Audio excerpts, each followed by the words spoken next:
Welcome back to another KBFIT 2.0 Critiques Kamron, and the exercise that I chose today is going to be the dumbbell pullover. I chose this exercise because it's an exercise that I don't do quite often. I actually should do it a lot more often. It's a good exercise that targets both the chest and the lats, and also the glutes and the core depending on how you place your body on the bench. I like to do this exercise kind of focusing on both the chest and the lats, and the core and the glutes. Now the two typical ways you'll see people do this exercise is the normal way, I call it, on just the strength training way, will be if you're lying across the bench, the same way as you would if you're doing like a dumbbell chest press or a bench press, right? Or you can choose to lie on the bench perpendicularly, where only your upper back, shoulders, and head are on the bench. That's the way that you can incorporate the core engagement and the glute engagement. That's the way that I usually do them, and if I ever have my clients do it, I have them do that way as well. Now, with that being said, like I said, this exercise, it all depends on your focus, what you're trying to target. If you don't know how to do a dumbbell pullover, it's pretty much you're using one dumbbell, you're holding it kind of over your chest in like the goblet fashion like this. You want to keep your arms fairly straight. You don't want to bend your elbows too much. You want to keep them loose. You don't want to lock up your arms, but you do want to keep them straight. And then you're going to extend the dumbbell back here, and then you're going to pull it over. So when you're pulling it over, that's when you're engaging your chest, and then you go far back. Now, if you want to focus only on the chest and not to get too much of your lats involved or your back involved, then you don't want to bring the dumbbell that far back. Now, the further you go into it, that's more you're going to engage your lats.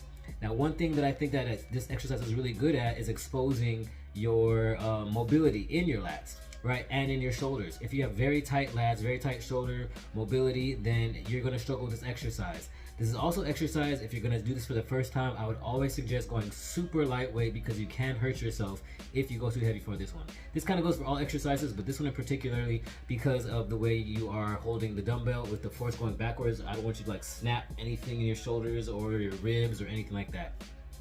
So anyways, for today I did 2 sets. I'll give you the little spoiler, is that the first set I did too heavy of a weight. It's a weight that I actually was lighter. I used to be able to do heavier than this weight. I did 60 pounds. In the past I've been able to do 65 pounds, but I guess because I haven't done this exercise in a while, I started off my first set with 60 pounds thinking I was gonna go light, and then as you'll see, I wasn't able to do that many reps, and I did feel tension, and I felt like it was too heavy. So then the second set I went lighter to only 55 pounds.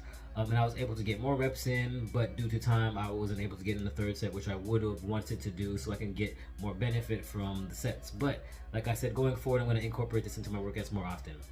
Anyways, with that being said, I'm going to start this first video so we can get started. All right, and action. All right, as you see, I'm perpendicular. I'm doing it the core engagement way. Hips are below the bench. I take it down, see how far down I go that first rep, not far at all. Doesn't even hit my head. That one I brought it down a little bit further. That one I try to reach and get even further. Now one thing is, this bench is kind of high.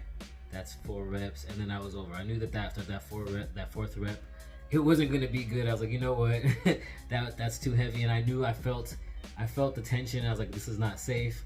Let me not hurt myself. Let me go lighter weight. So the second set, I did go, like I said, I did go lighter weight. Now the thing is with this bench is kind of high, so I'm not used to the body positioning for myself. Usually I use the other red bench, which is a little bit lower to the ground, and I kind of know how to place my body on that one. So this was also a learning experience, trying to figure out how to place my body for this bench as well. But with that being said, let's start this set number 2. And action. All right, lifting the dumbbell up.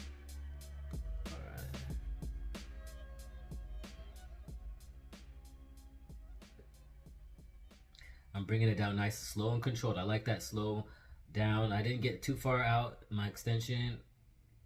I like how deep I'm getting on these ones a lot better. I still feel like I like a lot of lat mobility, as you see. I like that rep. I got a little bit further down on that one. And then I'm squeezing the chest as I'm pulling it towards, and so I stop right there. I probably could have done more reps, but like I said, time is always gonna be a factor for me when I'm trying to work out. But I do like the second set a lot better than the first set. I had a lot more range of motion in the second set. I took it down nice and controlled, and yeah, like I said, you can see the lack of shoulder and lat mobility that I do have when it comes to my range of motion, but considering I haven't done this in a while, I don't think I did terribly.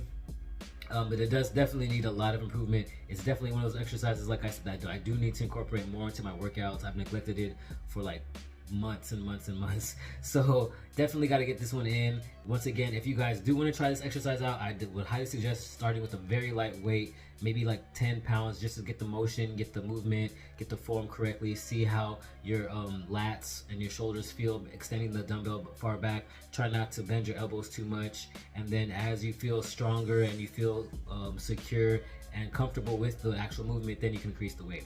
So once again, hopefully this was beneficial to some point, and thank you guys for watching, and until the next time, I will see you guys in the next video.